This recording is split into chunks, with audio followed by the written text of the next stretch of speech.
السلام عليكم ورحمة الله وبركاته. أهلا بكم معايا في فيديو جديد من وي. فيديو النهاردة إن شاء الله هشرح فيه معاكم غرزة من أحدث غرز الكروشيه التونسي زي ما احنا شايفينها. أنا بسميها غرزة أوراق الأشجار لأن هي بتشبه كتير ورق الشجر زي ما احنا شايفين. غرزة سهلة وبسيطة لكن جميلة جدا ومميزة في نفس الوقت، ونقدر نعمل منها بطانية بيبي أو مفرش سرير أو شال مستطيل أو أي حاجة طبعا احنا حابين نشتغلها منها بكل سهولة وبكل بساطة، وأتمنى إن هي تكون سهلة وبسيطة عليكم وكمان تنول أعجابكم. فضلا ليس أمرا، ما تنسوش إذا عجبكم الفيديو تدعموني بلايك وشير وسبسكرايب. عدد سلاسل البداية الخاص بغرزتي النهاردة هو مضاعفات رقم 11. بتفضلي تضاعفي 11 11 11 11 لغاية ما توصلي للمقاس المحدد أو المطلوب. مش شرط نشتغل بإبرة الكروشيه التونسي، لا عادي بنشتغلها بإبرة الكروشيه العادية أو بإبرة الكروشيه التونسي، يعني عندنا حرية الاختيار.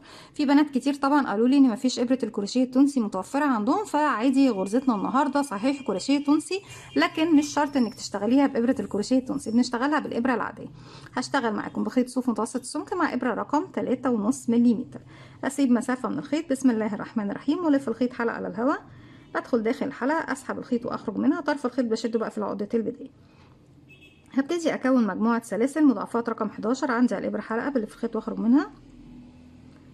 بسم الله. 1 2 3 4 5 6 7 8 9 10 11. ارجع تاني 1 2 3 4 5 6 7 8 9 10 11 وارجع تاني اكرر. بفضل اكرر بقى 11 11 لغايه ما اوصل للارتفاع اللي انا محتاجاه.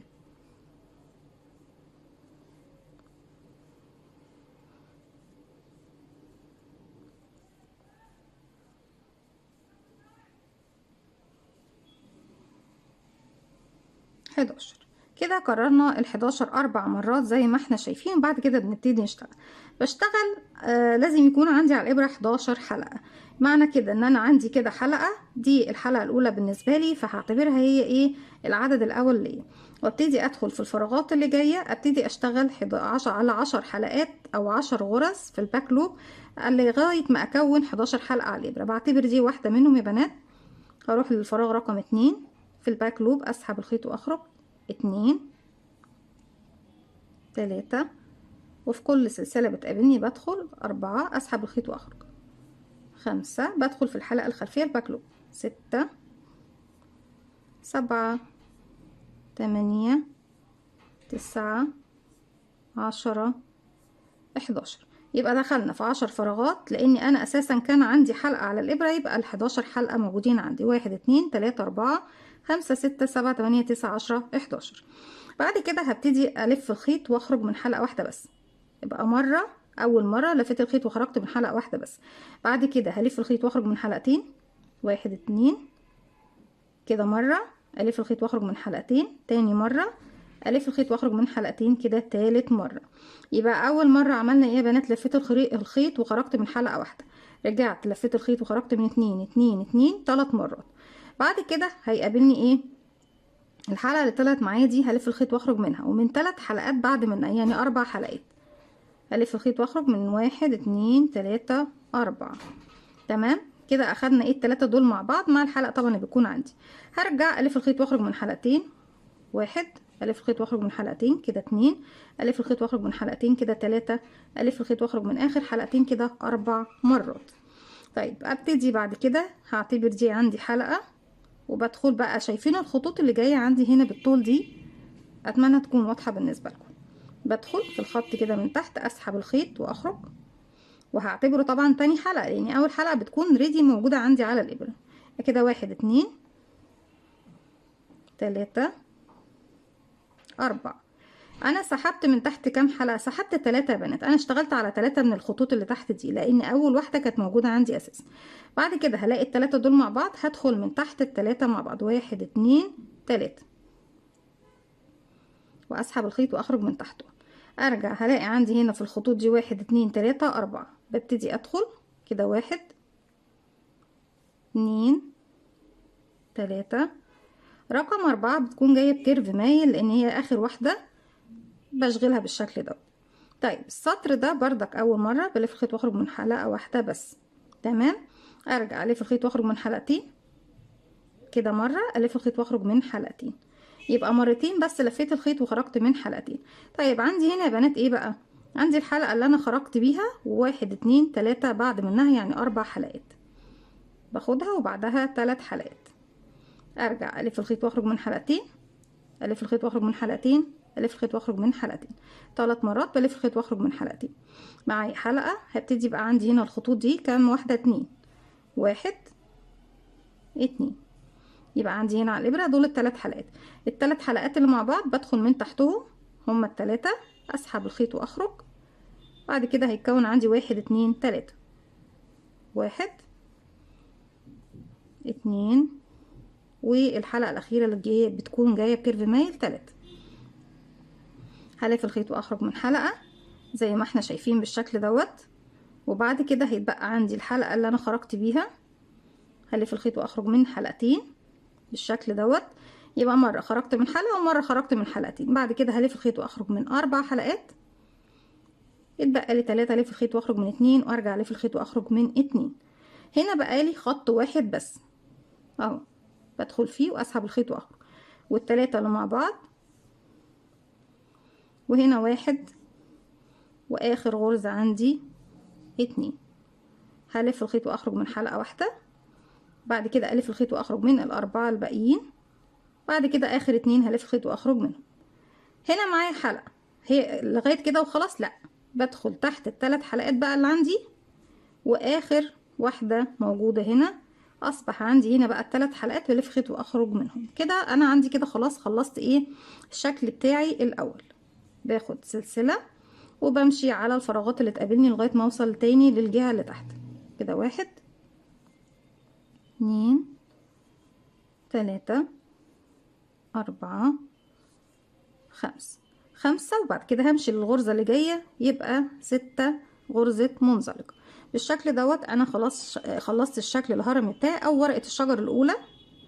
يعني سامحوني اني بسميها ورقة الشجر لان انا حاسة ان هي تشبه اوراق الاشجار كتير. هعتبر دي اول حلقة عندي.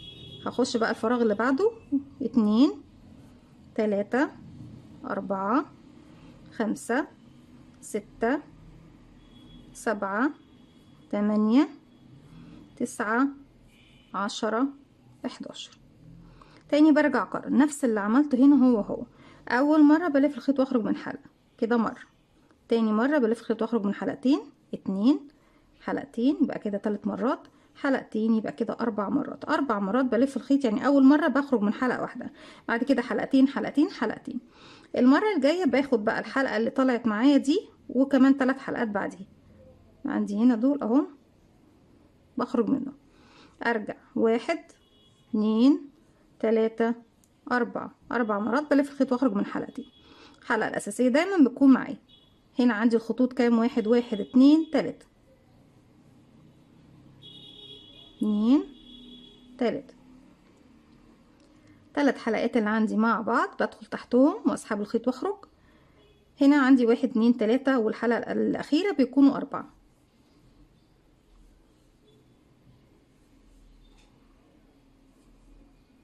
تاني برجع اكرر الف الخيط واخرج من حلقة، الف الخيط واخرج من حلقتين، الف الخيط واخرج من حلقتين، ارجع الف الخيط واخرج من 4 كده 2 2 2. 3 مرات بخرج من 2 2 2. هنا مرة واحدة، اول واحدة بخرج من حلقة، بعد كده حلقتين حلقتين. طيب الخطوط اللي عندي هنا 1 2 كده 1 2، ورقم 3 يا بنات بتكون الحلقة الأساسية، والتلاتة اللي مع بعض بدخل فيهم اسحب الخيط واخرج. بعد كده 1، لا ندخل في حلقة واحدة، 1 2 3 بتكون جاية بكيرف مايل زي ما احنا شايفين بالشكل دوت. اخرج من حلقة، عندي هنا كده اخرج من حلقتين، يبقى مرة خرجت من حلقة ومرة خرجت من حلقتين، بعد كده 4 حلقات، بعد كده اوعي تفلتي حلقتين حلقتين. تمام كده فاضل لي خط واحد بس. انا عندي الاساسية وخط واحد والثلاث حلقات مع بعض، وهنا خط وخط. الف الخيط واخرج من حلقة زي ما احنا شايفين، الف الخيط واخرج من 4، الف الخيط واخرج من حلقتين. كده مش باقي عندي اي حاجة، بدخل بس في الثلاثة وفي الحلقة الأخيرة الموجودة عندي أصبح معاكي 3 حلقات بلف خيط واخرج منهم سلسلة، وبتمشي بمنزلقة لغاية ما بتوصلي للغرزة اللي تحت كده. 1 2 3 4 5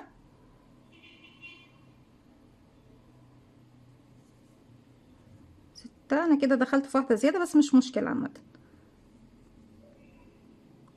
في فراغ أنا اشتغلته هنا زيادة. 1 2 3 4 5. ورقم 6 هي بتكون أول سلسلة جديدة ببتدي أشتغل عليها. بنفس الطريقة ببتدي أكرر بقى الخطوات على 10 أو 11 حلقة 11 حلقة 11 حلقة يكونوا عندي على الإبرة لغاية ما بخلص بنفس الطريقة السطر كله بنفس طريقتنا اللي احنا اشتغلناها دي مع بعض، وارجع لكم تاني نكمل بقية السطر الجديد مع بعض. رجعت لكم تاني في نهاية السطر. عندي طبعا هنا آخر حاجة كانت عندي 3 حلقات بلف الخيط واخرج منهم، باخد سلسلة مسافة، بسيب المكان الأول ده وبروح ابتدي بقى أشتغل 1 2 3 4 5 6. ألف الخيط وأسحب، وبعد كده بسيب 10 سنتي وببتدي أقص الخيط. كل سطر طبعا ببتدي أقص الخيط في نهاية السطر، لأن غرزتنا مش بتنفع إن احنا نشتغلها بشكل متواصل بالخيوط اللي احنا بنشتغل بيها زي ما احنا شايفين. بتكون دي المرحلة الأولى أو السطر الأول بالنسبة لي. طيب السطر التاني بيكون عبارة عن إيه؟ السطر التاني زي ما احنا شايفينه هو بيكون المكان اللي بيقفل لي الجوانب، يعني انا بيكون عندي الجوانب زي ما احنا شايفين هرمية كده، يكون عندي المكان اللي هنا ده بيكون ايه مفتوح. طيب السطر اللي جاي بنشتغله ازاي؟ ببتدي بسم الله اجيب الخيط الجديد، الف حلقة على الهواء، هدخل هنا من تحت هنا في اول غرزة عندي كنت بشتغل فيها، واقفل عقدة بداية واسحب بقى الخيط الجديد. بعد ما سحبت الخيط الجديد هبتدي ارتفع 6 سلسلة، 1 2 3 4 5 6. معايا حلقة، بسيب طبعا اول حلقة تحت بروح لتاني حلقة ادخل اسحب الخيط واخرج، يبقى كده 1 2 3 4 5 6. 6. وزي ما احنا شايفين ده المكان اللي انا كنت واقفة عنده اهو، انا عايزة ادخل فيه في الفراغ اللي بعده هنا اهو زي ما احنا شايفين بالشكل ده. يبقى كده 7. تمام يا بنات، عندي هنا 7. هلف الخيط واخرج من اول 3 حلقات مع بعض، 1 2 3. تمام. بعد كده 1 هلف الخيط واخرج من حلقتين، الف الخيط واخرج من حلقتين كده مرتين، الف الخيط واخرج من حلقتين كده 3، الف الخيط واخرج من حلقتين يبقى كده 4. تمام يا بنات، هرفع الحلقة بتاعتي كده شوية عندي بالطول هنا 3 خطوط، 1 2 3. والثلاث حلقات اللي عندي مع بعض بدخل من تحتهم اسحب الخيط واخرج. طيب انا هنا دخلت خلاص مش هدخل فيه تاني، هدخل بقى في اللي بعده، اسحب الخيط واخرج. اول 3 حلقات دايما بسحبهم مع بعض، 1 2 3. بعد كده الف الخيط واخرج من حلقتين، ادي مرة، الف الخيط واخرج من حلقتين كده 2، الف الخيط واخرج من حلقتين كده 3 مرات. الخطوط اللي بارزة عندي 1 2، انزل اسحب الخيط واخرج كده 1 2. الثلاث حلقات مع بعض بدخل تحتهم اسحب الخيط واخرج. الفراغ اللي بعده انا هنا اخر فراغ اشتغلت فيه اروح للي بعده اسحب الخيط واخرج. 3 حلقات مع بعض، وبعد كده 1 2 الف الخيط مرتين، الف الخيط واخرج من حلقتين كده خط واحد بس، بدخل اسحب الخيط واخرج منه، ومرة ادخل بقى اسحب الخيط واخرج من ال3 حلقات. هنا اخر فراغ اشتغلت فيه بروح للي بعده اسحب الخيط واخرج، الف الخيط واخرج من 3 حلقات، اتبقوا 2 عندي الف الخيط واخرج منهم. اخر مرة بدخل بقى هنا انا ما عنديش خطوط اشتغل عليها، بدخل تحت ال3 حلقات اسحب الخيط واخرج، واروح هنا المكان الفراغ الاخير اللي هو بيكون عندي طبعا قمة الشغل. معايا 3 حلقات هلف الخيط واخرج منهم هما ال3 الشكل ده سلسلة، وبروح بقى ايه عندي هنا اول فراغ من الفراغات بتاعتي الموجودة في الاتجاه التاني. انا كده قفلت ايه المكان دوت، شفناه طبعا ازاي. هبتدي انا هنا عندي بقى حلقة، ادي كده 1 ادخل في الفراغ اللي بعده 2 3 4 5 6 7 8 9 10 وال11 بتكون هي قمة الهرم التاني. 11. هي ضيقة شوية بس ايه هتشتغل ان شاء الله. فاكرين بقى كنا بنعمل تحت ايه؟ هو اللي ببتدي اكرره. الف الخيط واخرج من حلقة كده مرة، بعد كده 2 2 2 3 مرات. يبقى عندي هنا 1 2 3 4، اولهم بخرج من حلقة واحدة وبقيهم بخرج من حلقتين. بعد كده اخرج من الحلقة دي مع ال3 حلقات دول، وبعد كده اخرج من حلقتين حلقتين حلقتين حلقتين، 4 مرات بخرج من حلقتين. طيب معايا الحلقة هنا عندي خط 2 3 كده، 1 2 3، ومعايا الحلقة الأساسية ب4. تحت ال3 خطوط بدخل، هسحب الخيط وهخرج. هنا عندي كام خط؟ 1 2 3، والخط الأخير بيكون الحلقة الأخيرة دي جايب كيرف مايل يبقى 4. هلف الخيط واخرج من حلقة واحدة، وبعد كده حلقتين حلقتين، يبقى كده مرتين من حلقتين. تمام. بعد كده 4 حلقات، بعد كده 2 2 2، 3 مرات. هنا عندي الخطوط 1 2 والثلاث حلقات مع بعض، وبعد كده 1 2 3. هلف الخيط واخرج من حلقة، الف الخيط واخرج من حلقتين مرة واحدة بس. بعد كده 4 حلقات 2 2 مرتين. هنا اتبقت عندي حلقة واحدة اهي، والحلقة الأساسية يبقى 2، وبعد كده ال3 حلقات، بعد كده حلقة حلقة 1 2. هلف الخيط واخرج من حلقة واحدة بس زي ما احنا شايفين. بعد كده الف الخيط واخرج من ال4 دول، اتبقوا 2 عندي، الف الخيط واخرج منهم. كده ما عنديش خطوط خلاص ادخل فيه، ما عنديش غير ال3 حلقات مع بعض والحلقة اللي هي جاية بكيرف مايل دي. وصلنا ل3 حلقات في النهاية، بلف الخيط واخرج منهم سلسلة، وبسيب المكان ده واروح اشتغل بقى منزلقة. 1 2 3 4 5، هي اللي انا كنت فيها الاساس. 6 بتكون بدايتي للسطر الجديد زي ما احنا شايفين. وابتدي اكرر بقى بنفس الطريقة اللي احنا اشتغلناها هنا اهي. بشتغل الجزئية دي وبشتغل كمان الجزئية دي لغاية ما بوصل للاتجاه دوت. بشتغل الجزئيتين دول نفس الطريقة اللي اشتغلتها دي بالظبط، وارجع لكم نكمل الحرف مع بعض. رجعت لكم تاني وبعد ما خلصت طبعا اخر جزء بالنسبة لي، مشيت بمنزلقة لغاية المكان الاول عندي هنا اهو. هنا معايا حلقة، بعد كده بدخل 2 3 4 5 6 7 واخر غرزة 8. هلف الخيط واخرج من 3 حلقات، بعد كده 1 2 3 4 5 مرات بلف الخيط واخرج من حلقتين. معايا حلقة والخطوط 1 2 3 4 2 3 4 والثلاث حلقات بدخلهم مع بعض.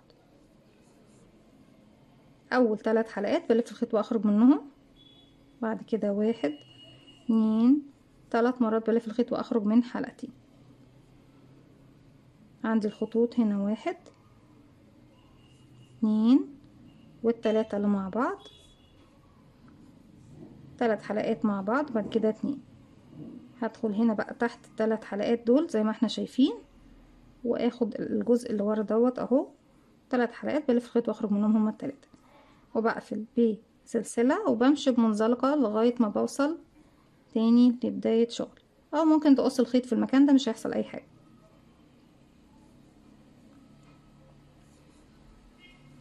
بسحب الخيط واخرج بالشكل دوت.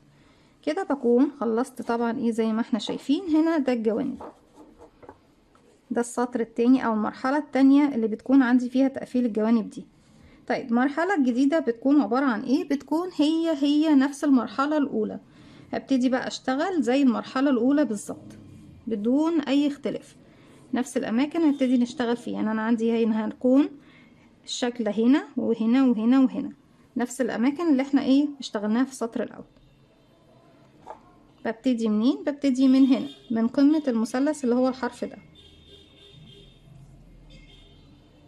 اسحب الخيط الجديد وبعتبره اول حلقة عندي. بخلي بقى خيط البداية هنا في الخلف، ابتدي اشتغل منه كده. 1 2 3 4 5، وهنا طبعا الجزء اللي في المنتصف دي 6 7 8 9 10، ورقم 11 بتكون هي القمة عندي، وده المكان طبعا ايه اللي بيكون اخر حاجة عندي. تاني بقى برجع اكرر مرة، بخرج من حلقة واحدة، الف الخيط واخرج من حلقة واحدة. بعد كده 2 2 2، 3 مرات بلف الخيط واخرج من حلقتين. بعد كده الف الخيط واخرج من 4 حلقات، 4 مرات بلف الخيط واخرج من حلقتين. 1 2 3 4. ارجع اشتغل السطر اللي بعده. عندي هنا 1 2 3، والثلاث حلقات بنشتغلهم مع بعض. وبعد كده ده 1 2 3، والحلقة الأخيرة يبقى 4. هلف الخيط واخرج من حلقة، وبعد كده 2 2. بعد كده 4 حلقات، بعد كده 2 2 2، 3 مرات. 1 2، والثلاث حلقات مع بعض. هنا 1 2 3. نخرج من حلقة زي ما احنا شايفين بالشكل ده. بعد كده حلقتين، مرة واحدة بس من حلقتين. بعد كده 4 2 2. اخر حلقة عندي اهي، والثلاث حلقات اللي مع بعض كده. 1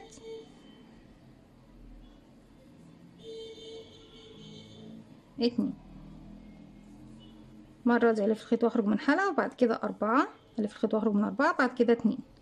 هنا مش باقي عندي غير الثلاث حلقات ادخل فيهم اسحب الخيط، والحلقة المايلة دي 3 حلقات على الابرة بلف الخيط واخرج منه سلسلة. بسيب الجزء الاول، ببتدي امشي بمنزلقة لغاية ما اوصل للمكان اللي هبتدي اشتغل منه. 1 2. عفوا يا بنات، بس الكاميرا فصلت مني. لغايه ما بوصل للمكان ده بكون مشيت ب6 منزلقه لغايه ما بكون في قمه الجزء الاول دوت. هبتدي اكرر بقى زي ما احنا اشتغلنا السطر الاول بنفس الطريقه. هنا بفضل اكرر بنفس طريقه السطر الاول لغايه ما بوصل للنهايه، والسطر اللي جاي بيكون تكرار للسطر رقم 2. دي كانت فكره الفيديو بتاعي النهارده، غرزه الكروشيه التونسي الجديده. اتمنى تكون سهله وبسيطه عليكم، وكمان تنول اعجابكم. ما تنسوش فضلا ليس امرا اذا عجبكم الفيديو تدعموني بلايك وشير وسبسكرايب، واستنوني فيديو جديد من وي. ما تنسوش كمان تفعلوا زرار الجرس يوصلكم مني كل جديد. السلام عليكم ورحمه الله وبركاته.